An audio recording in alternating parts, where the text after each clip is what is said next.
Lazy Susan is, this turning table is synonymous with Chinese restaurants, all over the world. But, the first use of Lazy Susan was actually here in San Francisco. So I think this encapsulates a lot of what we're trying to do, right? Which is honor the tradition of Chinese food here in America. We look at this food here as, our own regional cuisine, right, in the country of the U.S. With a long history, 150 plus years of history of Chinese being in America.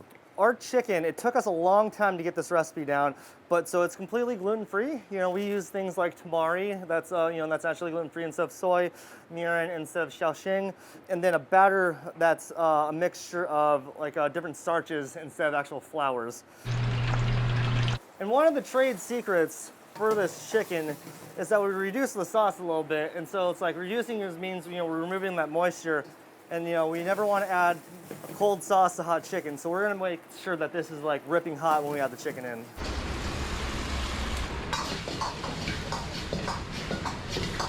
And so this is like the iconic Chinese American fried chicken. One nice thing about being here in San Francisco is we're able to use locally made tofu. And so we use Impossible meat, which is another one cool things for like the story of how we try to make dishes here, is that Impossible meat does come from the Bay Area. It's kind of like a Silicon Valley invention. My favorite part is having a really soft, silky tofu. And then it only needs a quick second. And then crank back up the heat. And the whole idea is not to break the tofu. We finish it with Szechuan peppercorn powder and a little bit of different spices to give it just a little bit of that numbing, tingly effect. Basically what's inside is it's cream cheese and a wonton wrapper, and then ours has real crab in it. Is this really Chinese food? What do you say to that?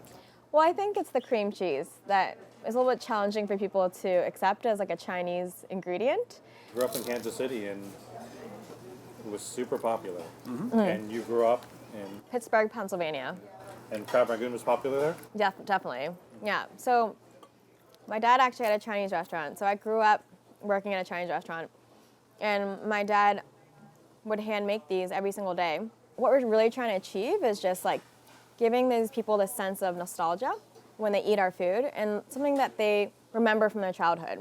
It's really important when we launched this restaurant, we wanted to make sure that we categorize ourselves as Chinese American food.